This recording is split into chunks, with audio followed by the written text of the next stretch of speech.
ಜಮ್ಮು ಮತ್ತು ಕಾಶ್ಮೀರದ ಪಹಲ್ಗಾಮ್ನಲ್ಲಿ ಪ್ರವಾಸಿಗರ ಮೇಲೆ ನಡೆದ ಭೀಕರ ಉಗ್ರರ ದಾಳಿ ಭಾರತ ಮತ್ತು ಪಾಕಿಸ್ತಾನ ನಡುವಿನ ರಾಜತಾಂತ್ರಿಕ ಸಂಬಂಧವನ್ನ ಮತ್ತಷ್ಟು ದುರ್ಬಲಗೊಳಿಸಿದೆ. ಉಭಯ ದೇಶಗಳ ನಡುವೆ ಅಲ್ಪ ಸ್ವಲ್ಪ ಉಸಿರಾಡುತ್ತಿದ್ದ ಸಂಬಂಧ ಇದೀಗ ಪೂರ್ತಿಯಾಗಿ ಹಳಸಿದ್ದು, ಇದಕ್ಕೆ ಪಹಲ್ಗಾಮ್ ದಾಳಿಯ ಬಳಿಕ ಪಾಕಿಸ್ತಾನದ ವಿರುದ್ಧ ಭಾರತ ಕೈಗೊಂಡ ಹಲವು ಕಠಿಣ ಕ್ರಮಗಳು ಸಾಕ್ಷಿ. ಕಾಶ್ಮೀರವನ್ನ ಬಿಡೋ ಮಾತೇ ಇಲ್ಲ ಎಂದು ಪಾಕಿಸ್ತಾನದ ಸೇನಾ ಮುಖ್ಯಸ್ಥ ಕಳೆದ ವಾರವಷ್ಟೇ ಇಸ್ಲಾಮಾಬಾದ್ನಲ್ಲಿ ಭಾಷಣ ಮಾಡಿದ್ರು. ಅದಕ್ಕೆ ಭಾರತ ಕೂಡ ತಕ್ಕ ಉತ್ತರ ಕೊಟ್ಟಿತ್ತು. ಅದಾದ ಒಂದೇ ವಾರದಲ್ಲಿ ಕಾಶ್ಮೀರದಲ್ಲಿ ಉಗ್ರರ ದಾಳಿ ನಡೆದಿದೆ. ಈ ದಾಳಿ ನಡೆಸಿದ ಟಿಆರ್ಎಫ್ ಪಾಕಿಸ್ತಾನ ಮೂಲದ ನಿಷೇಧಿತ ಭಯೋತ್ಪಾದಕ ಸಂಘಟನೆ ಲಷ್ಕರ್ ಎ ತೊಯ್ಬಾದ ಶ್ಯಾಡೋ ಸಂಘಟನೆಯಾಗಿದೆ. ಹೀಗಾಗಿ ಭಾರತದ ಮೇಲಿನ ದಾಳಿಗೆ ಪಾಕಿಸ್ತಾನ ತೆರೆ ಮರೆಯಲ್ಲಿ ಕುಮ್ಮಕ್ಕು ನೀಡಿರುವುದು ಖಚಿತವಾಗಿರುವುದರಿಂದ ಈ ಬಾರಿ ಭಾರತ ರಾಜತಾಂತ್ರಿಕ ಮಾರ್ಗದ ಮೂಲಕ ಪಾಕಿಸ್ತಾನಕ್ಕೆ ತಿರುಗೇಟು ನೀಡೋದಕ್ಕೆ ಮುಂದಾಗಿದೆ. ಪಹಲ್ಗಾಮ್ ದಾಳಿಯಲ್ಲಿ ತನ್ನ ಪಾತ್ರವಿಲ್ಲ ಅಂತ ಪಾಕಿಸ್ತಾನ ಹೇಳಿದ್ರೂ ಅದರ ಪಾತ್ರವನ್ನ ಸಾಬೀತುಪಡಿಸುವ ಹಲವು ಪುರಾವೆ ಸಿಕ್ಕಿದೆ. ಈ ಹಿನ್ನೆಲೆಯಲ್ಲಿ ಪಾಕಿಸ್ತಾನದ ವಿರುದ್ಧ ಒಟ್ಟು 5 ಕಠಿಣ ಕ್ರಮಗಳನ್ನ ಭಾರತ ಘೋಷಿಸಿದೆ. ಈ ಹಿಂದೆ 2019ರಲ್ಲಿ ಪುಲ್ವಾಮಾ ದಾಳಿ ನಡೆದಾಗ ಭಾರತ ಸರ್ಜಿಕಲ್ ದಾಳಿಯ ಮೂಲಕ ಪಾಕಿಸ್ತಾನದ ವಿರುದ್ಧ ಸೇಡು ತೀರಿಸಿಕೊಂಡಿತು. ಈ ಬಾರಿ 5 ಮಹತ್ವದ ನಿರ್ಧಾರಗಳನ್ನು ತೆಗೆದುಕೊಳ್ಳುವ ಮೂಲಕ ಮೋದಿ ಸರ್ಕಾರ ರಾಜತಾಂತ್ರಿಕವಾಗಿ ಪಾಕಿಸ್ತಾನಕ್ಕೆ ತಿರುಗೇಟು ನೀಡಿದೆ.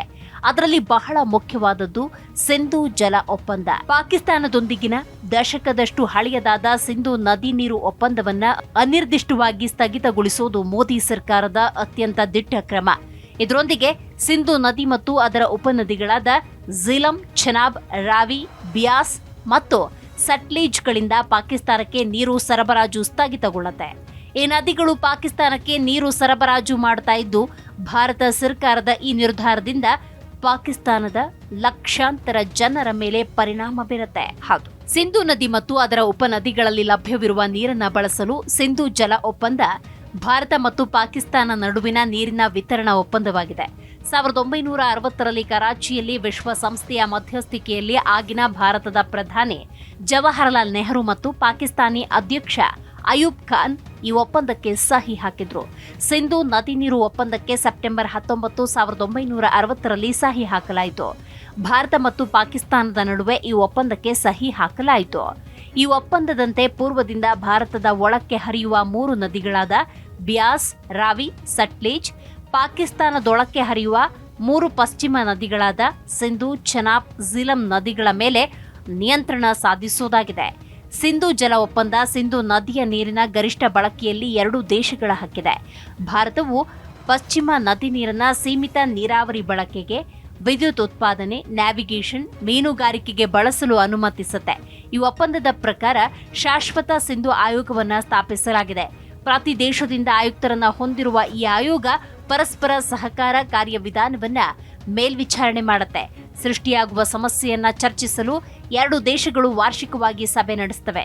ಸಿಂಧೂ ಜಲ ಒಪ್ಪಂದ ಪಶ್ಚಿಮ ನದಿಗಳನ್ನ ಅಂದರೆ ಸಿಂಧೂ, ಝೀಲಂ ಹಾಗೆಯೇ ಚೆನಾಬ್ ಪಾಕಿಸ್ತಾನಕ್ಕೆ ಮತ್ತು ಪೂರ್ವ ನದಿಗಳನ್ನ ರಾವಿ, ಬಿಯಾಸ್, ಸಟ್ಲೇಜ್ ಭಾರತಕ್ಕೆ ಹಂಚಿಕೆ ಮಾಡುವ ಮೂಲಕ ಭಾರತ ಮತ್ತು ಪಾಕಿಸ್ತಾನದ ನಡುವೆ ಸುಸ್ಥಿರ ನೀರಿನ ವಿಭಜನೆ ಮಾಡಿತ್ತು. 6 ದಶಕಗಳಿಗೂ ಹೆಚ್ಚು ಕಾಲ ರಾಜಕೀಯ ಮತ್ತು ಮಿಲಿಟರಿ ಉದ್ವಿಗ್ನತೆ ಹೆಚ್ಚಾದಾಗಲೂ ಭಾರತ ಮತ್ತು ಪಾಕಿಸ್ತಾನದ ನಡುವೆ ಶಾಂತಿಯುತ ನೀರು ಹಂಚಿಕೆಗೆ ಅನುಕೂಲವಾಗುವಂತೆ ಸಿಂಧೂ ಜಲ ಒಪ್ಪಂದ ನಿರ್ಣಾಯಕ ಪಾತ್ರ ವಹಿಸಿತ್ತು. ಇದೀಗ ಈ ಒಪ್ಪಂದ ರದ್ದುಗೊಂಡಿದೆ. ಇನ್ನು ಮುಖ್ಯವಾದ ವಿಷಯ ಅಂದ್ರೆ ಈ ಸಿಂಧೂ ಜಲ ಒಪ್ಪಂದ ಏಷ್ಯಾದ 2 ರಾಷ್ಟ್ರಗಳ ನಡುವಿನ ಏಕೈಕ ಗಡಿಯಾಚೆಗಿನ ನೀರು ಹಂಚಿಕೆ ಒಪ್ಪಂದ. ಈ ಒಪ್ಪಂದ ಕೆಳಭಾಗದಲ್ಲಿರುವ ದೇಶವಾದ ಪಾಕಿಸ್ತಾನಕ್ಕೆ ಅನುಕೂಲಕರ.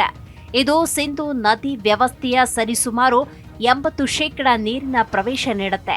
2001ರಲ್ಲಿ ಭಾರತೀಯ ಸಂಸತ್ತಿನ ದಾಳಿ ಮತ್ತು 2019ರ ಪುಲ್ವಾಮಾ ದಾಳಿ ಸೇರಿದಂತೆ ಹಲವಾರು ಭಯೋತ್ಪಾದಕ ದಾಳಿಗಳು ನಡೆದಾಗಲೂ ಭಾರತ ಸಿಂಧೂ ಜಲ ಒಪ್ಪಂದದಿಂದ ಹಿಂದೆ ಸರಿದಿರಲಿಲ್ಲ. ಆದರೆ ಈ ಬಾರಿ ಮೋದಿ ಸರ್ಕಾರ ಈ ಮಹತ್ವದ ನಿರ್ಧಾರ ತೆಗೆದುಕೊಳ್ಳುವ ಮೂಲಕ ಪಾಕಿಸ್ತಾನಕ್ಕೆ ತಿರುಗೇಟು ನೀಡಿದೆ. ಹಾಗಾದ್ರೆ ಭಾರತದ ಈ ನಿರ್ಧಾರ ಪಾಕಿಸ್ತಾನದ ಮೇಲೆ ಯಾವ ರೀತಿಯ ಪರಿಣಾಮವನ್ನ ಬೀರುತ್ತೆ ಅಂತ ನೋಡೋದಾದ್ರೆ, ಪಾಕಿಸ್ತಾನದಲ್ಲಿ ವಿಶೇಷವಾಗಿ ಪಂಜಾಬ್ ಮತ್ತು ಸಿಂಧ್ ಪ್ರಾಂತ್ಯಗಳಲ್ಲಿ ಕೃಷಿಗೆ ಬಳಸುವ ನೀರಿನ 80% ಸಿಂಧೂ ನದಿಯಿಂದ ಬಳಸಲ್ಪಡುತ್ತೆ. ಪಾಕಿಸ್ತಾನದ ನೀರಾವರಿ ಕೃಷಿ ಮತ್ತು ಕುಡಿಯುವ ನೀರಿಗಾಗಿ ಹೆಚ್ಚಾಗಿ ಈ ನದಿಯ ನೀರಿನ ಸರಬರಾಜಿನ ಮೇಲೆ ಅವಲಂಬಿತವಾಗಿದೆ. ಪಾಕಿಸ್ತಾನದ ರಾಷ್ಟ್ರೀಯ ಆದಾಯಕ್ಕೆ ಕೃಷಿ ವಲಯ 23% ಕೊಡುಗೆ ನೀಡುತ್ತೆ. ಪಾಕಿಸ್ತಾನದ ಗ್ರಾಮೀಣ ಜನಸಂಖ್ಯೆಯ 68% ಜನ ಜೀವನೋಪಾಯಕ್ಕಾಗಿ ಕೃಷಿಯನ್ನ ಅವಲಂಬಿಸಿದ್ದಾರೆ. ನೀರಿನ ಹರಿವಿನಲ್ಲಿ ಯಾವುದೇ ಅಡಚಣೆ ಉಂಟಾದರೆ ಪಾಕಿಸ್ತಾನದ ಕೃಷಿ ವಲಯಕ್ಕೆ ಭಾರಿ ಹಾನಿಯಾಗತ್ತೆ. ಹೌದು, ಝೀಲಂ, ಚೆನಾಬ್, ರಾವಿ, ಬ್ಯಾಸ್ ಮತ್ತು ಸಟ್ಲೇಜ್ ನದಿಗಳನ್ನು ಒಳಗೊಂಡಿರುವ ಸಿಂಧೂ ನದಿ ಜಲಾನಯನ ಪ್ರದೇಶ ಪಾಕಿಸ್ತಾನಕ್ಕೆ ಪ್ರಮುಖ ನೀರಿನ ಮೂಲವಾಗಿದೆ. ಈ ನದಿಯು 1 ಮಿಲಿಯನ್ ಜನಸಂಖ್ಯೆಗೆ ಸೇವೆ ಸಲ್ಲಿಸ್ತಾ ಇದೆ. ಪಾಕಿಸ್ತಾನ ಆರ್ಥಿಕವಾಗಿ ಈಗಾಗಲೇ ಕಠಿಣ ಪರಿಸ್ಥಿತಿಯನ್ನ ಎದುರಿಸ್ತಾ ಇದೆ. ಸಿಂಧೂ ನದಿ ನೀರು ಒಪ್ಪಂದ ಸ್ಥಗಿತಗೊಂಡ್ರೆ ದೇಶದಲ್ಲಿ ಅಂತರ್ಜಲ ಕುಸಿತಕ್ಕೆ ಕಾರಣವಾಗುತ್ತೆ. ಕೃಷಿ ಭೂಮಿಗಳ ನೀರಿನ ಸಾಮರ್ಥ್ಯದಲ್ಲಿ ಇಳಿಕೆಗೂ ಕಾರಣವಾಗುತ್ತೆ. ಇದು ಬೆಳೆಯ ಇಳುವರಿ, ಆಹಾರದ ಕೊರತೆ, ಆರ್ಥಿಕ ಅಸ್ಥಿರತೆ ಉಂಟಾಗೋದಕ್ಕೆ ಕಾರಣವಾಗುತ್ತೆ. ಪಾಕಿಸ್ತಾನ ಕಡಿಮೆ ನೀರಿನ ಸಾಮರ್ಥ್ಯ ಹೊಂದಿದೆ. ಮಂಗಳ ಮತ್ತು ತರ್ಬೇಲಾದಂತಹ ಪ್ರಮುಖ ಅಣೆಕಟ್ಟುಗಳು ಒಟ್ಟಾಗಿ ಕೇವಲ 14.4 ಮಿಲಿಯನ್ ಎಕರೆ ಅಡಿ ನೇರ ಸಂಗ್ರಹ ಸಾಮರ್ಥ್ಯ ಹೊಂದಿದೆ. ಇದು ಪಾಕಿಸ್ತಾನದ ವಾರ್ಷಿಕ ನೀರಿನ ಪಾಲಿನ ಕೇವಲ 10%ದಷ್ಟಿದೆ. ಹೀಗಾಗಿ ಸಿಂಧೂ ನದಿ ಜಲ ಒಪ್ಪಂದ ಸ್ಥಗಿತಗೊಂಡ್ರೆ ಪಾಕ್ನಲ್ಲಿ ಅಲ್ಲೋಲ ಕಲ್ಲೋಲ ಸೃಷ್ಟಿಯಾಗೋ ಸಾಧ್ಯತೆ ಇದೆ. ಹೀಗಾಗಿ ಪಾಕ್ ಭಾರತದ ಈ ಕ್ರಮವನ್ನ ವಿಶ್ವ ಬ್ಯಾಂಕ್ನಲ್ಲಿ ಪ್ರಶ್ನಿಸೋ ಸಾಧ್ಯತೆ ಕೂಡ ಇದೆ.